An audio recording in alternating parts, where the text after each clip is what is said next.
Hello and welcome to Mentoring the Mentors, an institute that accelerates your learning curve.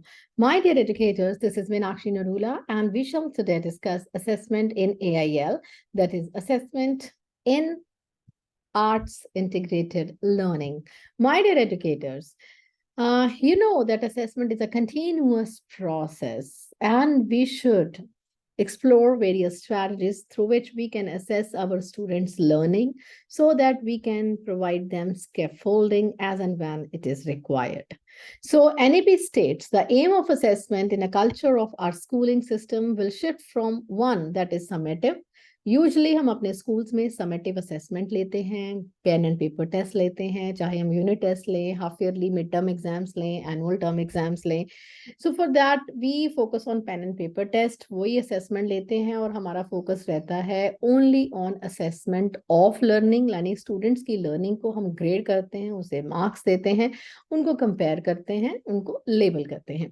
तो हमारा objective क्या होना चाहिए कि जो शिफ्ट होनी चाहिए समेटिव असेसमेंट से फॉर्मेटिव असेसमेंट की तरफ, राइट, ताकि वो बहुत रेगुलरली होनी चाहिए, रेगुलर बेसिस पर डेली होनी चाहिए. उसके लिए कोई अनाउंसमेंट की जरूरत नहीं, उसके लिए कोई डेट शीट बनाने की, कोई टाइम टेबल बनाने की जरूरत नहीं. In our daily classes we can have such kind of formative assessment.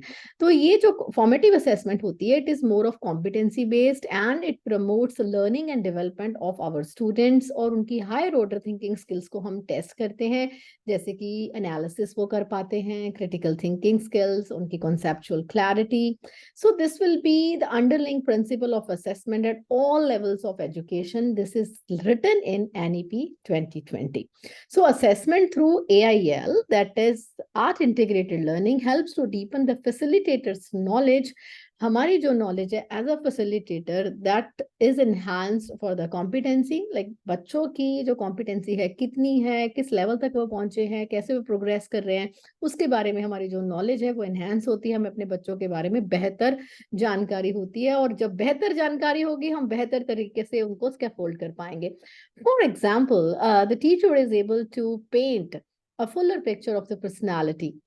A student who is boisterous or maybe disruptive in nature might surprise the teacher by writing a sensitive love poem, and students whom the teacher thinks are distracted might come up with a project of complex design showing that in fact they are capable of out of the box thinking.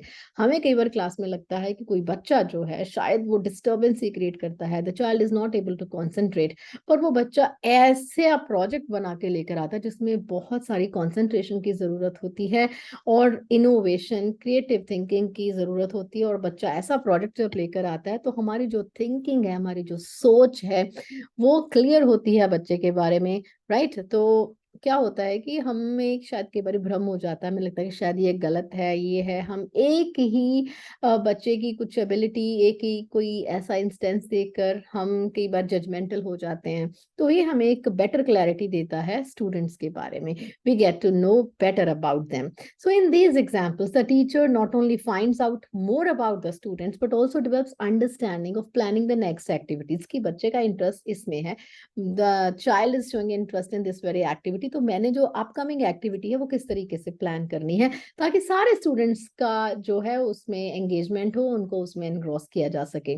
So integration of arts helps to democratize the process of assessment, and which is non-judgmental and non-threatening. कोई डर नहीं होता कि date sheet आ गई, कोई phobia नहीं किसी किस्म का कि हमारा एग्जाम है, पेन पेपर टेस्ट है, पता नहीं कितने मार्क्स आएंगे, क्या होगा. कोई चिंता नहीं, कोई फिक्र नहीं, असेसमेंट देंगे. Should love appearing in the examination. ये हम चाहते हैं अपने बच्चों से कि वो एग्जाम में पार्टिसिपेट करें और उनको टेस्ट में जो भी फॉर्मेटिव असेसमेंट है उनको पता चले कि उनका लर्निंग का लेवल है और बेहतर कैसे कर सकते हैं उस लेवल से और आगे कैसे जा सकते हैं.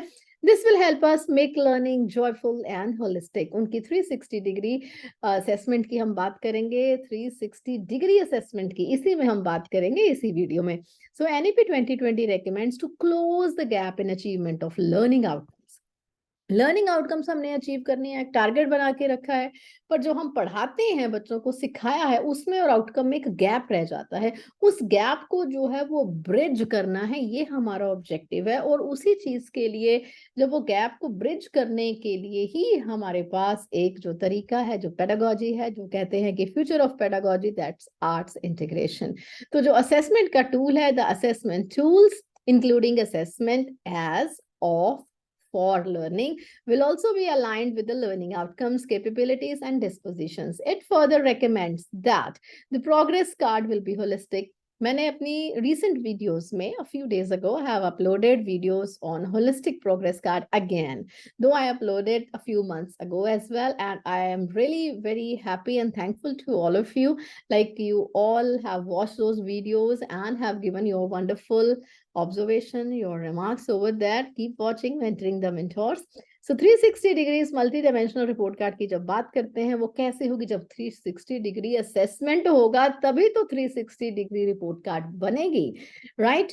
So I mean, if we talk about the uniqueness of each and every learner, चाहे हम तीनों डोमेन की बात कर लें, कैप जिसको हम बोलते हैं, कॉग्निटिव, अफेक्टिव एंड साइकोमोटर, चाहे हम इसको 3H की बात करते हैं, head, heart and hand, right? So हम इसकी अगर बात करें कि तीनों असेसमेंट होंगी, बच्चे का कॉग्निटिव लेवल भी असेस किया जाएगा, बच्चे की अफेक्टिव डोमेन और साइकोमोटर यानी कि फाइन मोटर और ग्रॉस मोटर स्किल्स को भी असेस किया जाएगा, तो उसमें जाकर होलिस्टिक जो प्रोग्रेस कार्ड बनेगा, जब होलिस्टिक असेसमेंट होगी। Now if I talk about like art integrated learning efficaciously fulfills the above given recommendations, right? क्या क्या उसमें होगा? जो above lines में लिखा हुआ है, it's project based, inquiry based learning, quizzes, role plays, group work, portfolios, and what's not. Number of strategies we have already discussed in artful learning videos slide we have already shared with you. So देखिए, students का assessment होगा, assessment always pen and paper नहीं होगा, 360 degree assessment होगा, उनकी presentation, उनका role play, उनका portfolios, each and everything will be considered. It is a cross curricular pedagogical approach where the focus shifts from simply gathering information to competency based learning. सिर्फ हम information gather नहीं करेंगे कि बच्चों ने कितना याद किया, कितना क्रैम किया, पेन एंड पेपर टेस्ट में कितना हमने लिखा, उससे शिफ्ट हो जाएगा कॉम्पिटेंसी बेस्ड लर्निंग में. पेन एंड पेपर टेस्ट में भी जो असेसमेंट है, यू नो वेरी वेल, उसमें percentage of competency based questions has been increased and every year it is increasing. While engaging with the arts, learners go through different stages such as observing, thinking, imagining, exploring, experimenting, deducing, creating, expressing and applying. मतलब देखिए, बच्चों की कितनी skills जो है वो enhance होती हैं. ये जो जितनी सारी स्टेजेस हैं, they help in engaging all the three domains, cognitive, affective and psychomotor. वो डोमेन्स इनकी एनहांस होती हैं. So in order to follow AIL based assessments, as a teacher we need to keep these points in our mind. उसमें क्या क्या है? सबसे पहले हम बात करेंगे कि assessment in AIL, it is ongoing, it is cyclic process that begins with the identification of clear learning outcomes. हमारे मन में learning outcomes जो है वो clear होनी चाहिए. स्टूडेंट्स के साथ भी हम learning outcomes को share करें, उनको define करें, right? And can occur at various points within the teaching learning process. बहुत सारे स्टेप्स पर हम वो असेसमेंट कर सकते हैं. AIL assessment is incomplete without feedback. हमने असेसमेंट ले लिया, उसके बाद फीडबैक तो दिया ही नहीं, पता ही नहीं बच्चे कौन से लेवल पर हैं, बच्चे को कहाँ जो है इम्प्रूवमेंट की गुंजाइश है, कौन सा एरिया है जो बच्चे को वर्क करने की जरूरत है. वो फीडबैक अगर दिया नहीं तो कोई फायदा नहीं, that is incomplete. So which can be spoken. Feedback कैसे देंगे? बात करके भी बता सकते हैं, इंटरेक्शन कर सकते हैं, रिटर्न दे सकते हैं, जेस्चर्स के थ्रू पॉइंट आउट करके बता सकते हैं. It can be non verbal also. So the purpose of feedback is to improve. Purpose क्या है? Feedback to feed forward. You can refer to my book also if you want to give appropriate feedback. You want some samples that I have already written a book from feedback to feed forward. You can check that on Amazon as well. So the purpose of feedback is to improve students' performance. Performance बेहतर होनी चाहिए. Therefore, it cannot be given only in the form of marks and grades. Good feedback is descriptive, solution-oriented, timely, मैंने feedback के ऊपर भी एक video आपके साथ शेयर किया, you can watch that video also, right. Timely feedback देनी होगी, फीडबैक सॉल्यूशन ओरिएंटेड होना चाहिए, उनको स्टेप्स बताने होंगे कैसे इंप्रूव करना है, स्पेसिफिक होना चाहिए, इधर उधर की बात नहीं होनी चाहिए, एंड पॉजिटिवली वर्डेड, अच्छे अच्छे शब्दों में पॉजिटिवली मोटिवेट करके फीडबैक देंगे तो स्टूडेंट्स को जो है और मोटिवेशन एनकरेजमेंट मिलेगा उसको बेहतर बनाने के लिए। सो AIL बेस्ड असेसमेंट क्या है? It's a unique platform where both individual and group activities दोनों हम assess कर सकते हैं based on the rubrics, and the facilitators can assess both verbal and the non-verbal responses of the students. बच्चे perform कर रहे हैं, बच्चे बातचीत करके बता रहे हैं, ग्रुप डिस्कशन है, डिबेट है, डेक्लामेशन है, रिपोर्ट राइटिंग है, पोर्टफोलियो है, हर एक तरीके की जो परफॉर्मेंस है उसको असेस किया जा सकता है। verbal responses comprises mainly different forms of oral communication, I have already shared with speeches and presentation है, announcement है, और इसके साथ नॉन वर्बल में क्या आ जाता है? विजुअल क्यूज हैं, जेस्चर्स हैं, facial expression, body language, dance, mime, और जिस तरीके से हम एक्टिविटीज कराते हैं हर एक चीज को हम असेस कर सकते हैं। तो नेक्स्ट हम क्या डिस्कस करते हैं कि AIL based assessment it allows we teachers to go beyond the knowledge domain. सिर्फ कॉग्निटिव डोमेन तक हमारा दायरा नहीं रहता सीमित, हम अफेक्टिव और साइकोमोटर डोमेन की बात करते हैं। अफेक्टिव में हम वेरियस क्या स्किल्स की बात करते हैं, वैल्यूज की बात करते हैं, हार्ट से रिलेटेड है, critical thinking, communication, decision making, empathy, interpersonal, intrapersonal skills, coping with emotion, जितनी भी लाइफ स्किल्स हैं, I have already shared a video on life skills too. So the core life skills, the 10 core life skills by WHO. The facilitator can conduct the assessment even in multi-grade setting, a teacher dealing with vertical age groups which are prevalent in many school. हम किसी भी तरीके से उनकी assessment कर सकते हैं, multiple grades की एक साथ भी कर सकते हैं, उनका progression दिखाते हुए भी कर सकते हैं, and it's an opportunity for the teachers to practice an inclusive and fair practice. Inclusive होता है, सब बच्चों को इंक्लूड करके होता है, फेयर असेसमेंट होता है, कीपिंग इन माइंड कि बच्चे कौन कौन से कल्चरल बैकग्राउंड से हैं, उनके सोशल इमोशनल कॉन्टेक्स्ट को ध्यान में रखा जाता है, gender concern, students with special need, सबको एक साथ लेकर, मैंने हेट्रोजीनस ग्रुप्स की पहले बात की थी, तो सबका एक साथ ग्रुप में आप असेसमेंट करते हैं। जो AIL असेसमेंट है, इट ऑफन रिक्वायर्स, ऑब्वियसली जब हम आर्ट इंटीग्रेशन की बात करेंगे, वी टॉक अबाउट कोलैबोरेशन। किस में कोलैबोरेशन? सब्जेक्ट टीचर्स में, आर्ट टीचर्स में कोलैबोरेशन होगा, तो मल्टी डिसिप्लिनरी असेसमेंट होगा। एक डिसिप्लिन को असेस नहीं कर रहे, हम डिफरेंट डिसिप्लिन को असेस कर रहे हैं, तो कोलैबोरेशन रिक्वायर्ड होगी, तो डीपर प्लानिंग भी होगी, एक साथ बैठना भी पड़ेगा, प्लान करेंगे, रूब्रिक्स भी एक साथ प्लान होंगे, तो मल्टीपल सब्जेक्ट का असेसमेंट होगा। So it's a good idea to embed reflective routines into assessment. Reflection helps, किसकी हेल्प करती है? फैसिलिटेटर्स की भी और स्टूडेंट्स की भी, ताकि वो बेटर अंडरस्टैंड करें अपनी स्ट्रेंथ्स, अपने areas of improvement, and there will be a plan for the way forward. When we talk about grow and glow areas, assessment should be periodic, regular होना चाहिए स्टूडेंट्स के साथ, तभी तो होलिस्टिक रिपोर्ट कार्ड बनेगा। Year के end में assessment नहीं होना चाहिए। इसमें कॉम्पिटेंसीज कौन कौन सी आएंगी? Cognitive, psychomotor, socio emotional domain, I mean affective domain, जो भी हम तीनों डोमेन्स की बात कर रहे हैं। सो सम स्टूडेंट्स से demonstrate a higher degree of life skill, कुछ बच्चे हायर लाइफ स्किल की डिग्री शो करते हैं, such as empathy, cooperation, compassion, tolerance for multiple viewpoints, appreciation and respect for others, concern for environment such as behavior should be noted in observational record. बच्चों के observation record बनाए जाएं, उसको highlight किया जाए in the holistic report card. मतलब आपको time to time बच्चों का असेसमेंट करना होगा कि वो कैसे क्लास में बिहेव करते हैं, उनका कोलैबोरेशन क्या है, टीम वर्क क्या है, कितना वो पार्टिसिपेट करते हैं, कितना वॉलंटियर करते हैं। सिर्फ ईयर एंड का असेसमेंट नहीं होगा। Keep it with you in your anecdotes and so that you can fill it at the end of the year. Assessment should be non judgemental, कोई जजमेंट नहीं करेंगे।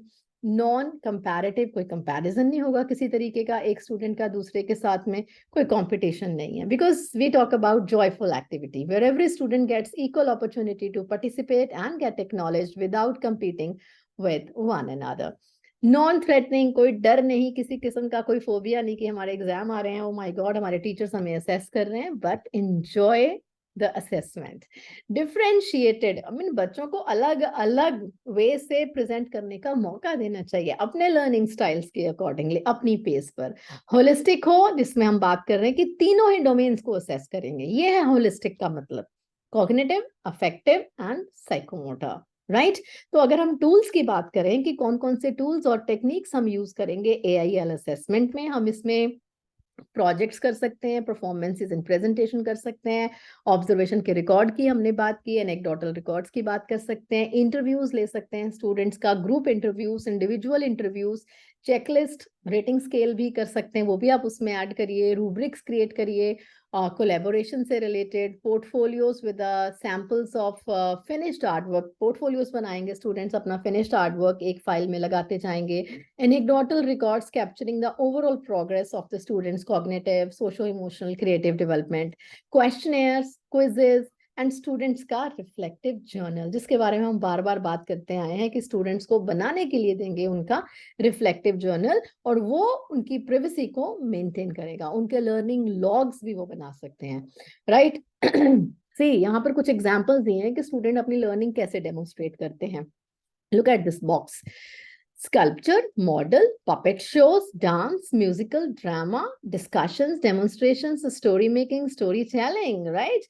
Innovative games, quizzes, animations, cartoon strips, book reviews, bulletin boards, collages, mind map, essay, flowchart, journal, diary, letter, magazine, newspaper, short film, pamphlet, photograph, portfolios, questionnaires, computer software, scrapbooks, brochures, travelogues, PowerPoint presentations, displays. I mean, these kinds of exhibits in the corridor, individual हो, चाहे वो team work हो, चाहे वो pair work हो, उसको अलग अलग install करें, exhibit करें, like the sense of responsibility, compassion, care, अलग अलग initiative लें different projects में, number of ways are there। आप बच्चों को freedom दें कि किस तरीके से वो इसको प्रेजेंट करना चाहते हैं। तो फिर उसकी असेसमेंट जब करेंगे, हम इसमें बात करेंगे सेल्फ एंड पीयर असेसमेंट की भी, उसके लिए क्या बनाएंगे, rubrics. So the ultimate aim of AIL assessment is to enable the student to reflect on, अपनी परफॉर्मेंस पर रिफ्लेक्ट करें, मोटिवेट हों खुद से ही, because we want our students to be the best versions of themselves, कोई comparison नहीं, कोई जजमेंट नहीं, right, because they go on to become autonomous learner. तो पीयर असेसमेंट भी कराएंगे, मैंने अपनी लास्ट वीडियो में भी देखा है, आपको बताया है, चेकलिस्ट कराएंगे। Peer review provides students an opportunity to analyze and provide effective feedback, उनको देना आना चाहिए एक दूसरे को। It helps students to learn from each other and also help them self-assess and improve their work. तो इसमें हमारा फैसिलिटेटर का क्या रोल होगा सेल्फ और पीयर असेसमेंट में? Model and teach how to do self and peer assessment, आपको बताना होगा, सिखाना होगा कि असेसमेंट करना कैसे है।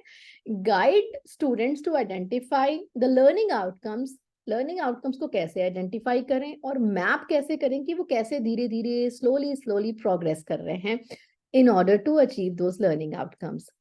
उनको एग्जाम्पलर्स प्रोवाइड कराएं, उनको सैंपल्स दें कि किस तरीके से ये एक क्वालिटी वर्क है और आप बच्चे का जो आपके पीयर का प्रोजेक्ट है इसके साथ में आप इसको करके analyse and then you will be able to you see provide the assessment and work with the students to make them understand कि असेसमेंट का क्राइटेरिया यानी रूब्रिक्स आप बच्चों के साथ मिलकर डेवलप करें ताकि वो इंश्योर किया जा सके कि लर्निंग आउटकम्स एंड जो कॉम्पिटेंसेस हैं वो असेस हो रही हैं properly, and help students develop effective and positive feedback mechanism. आपको सिखाना होगा किस तरीके से पॉजिटिव फीडबैक देना है, what is effective feedback, what is feedback to feed forward, and provide regular opportunities. बार बार ये एक बार का स्टेप नहीं है कि एक बार सेल्फ असेसमेंट कर लिया, no, you have to do it time and again, repeatedly, periodically, right. And एक ऐसा एनवायरनमेंट दें बच्चों को जहां पर स्टूडेंट्स वो कंफर्टेबल फील करें, बात कर सकें, एंड उनको पता हो कि हमें डरने की जरूरत नहीं, हम अपने विचार, अपने थॉट्स, अपने क्वेश्चंस बिल्कुल डर के बिना हम शेयर कर सकते हैं अपने फैसिलिटेटर के साथ। कुछ डूज एंड डोंट्स हैं वो भी अभी डिस्कस कर लेते हैं in this video. Art experiences को जो हमें प्लान करेंगे, मेटिकुलसली प्लान करना ताकि लर्निंग आउटकम्स को जो है वो फोकस में रखा जा सके एंड असेसमेंट जो है पूरी तरह अलाइन हो, in order to assess those learning outcomes and ensure that students clearly understand the learning outcomes. बच्चों को learning outcomes का पता हो, assessment criteria का पता हो, assessment का जो plan बनाएंगे उसमें students को आपको involve करना है, students को अपनी learning की ownership लेने दें, उसके लिए उनको guide करें and उनको constructive feedback दें ताकि वो अपनी लर्निंग, अपनी परफॉर्मेंस को बेहतर कर सकें, राइट? उनको कमेंट्स से, हर बार नंबरों से, ग्रेड से काम नहीं बनता है, राइट? वो क्या फीडबैक देंगे? ग्रेड ABCD मार्क्स दे दिए, उससे क्या बच्चे को पता चलेगा? हर स्टूडेंट के जो काम है, उसका जो इनिशिएटिव है, उसको अप्रिशिएट जरूर करें उसके एफर्ट्स को and focus more on the process then the end result. मैंने आपको पहले भी बताया है, सफर को एंजॉय करें, प्रोसेस पर फोकस करें।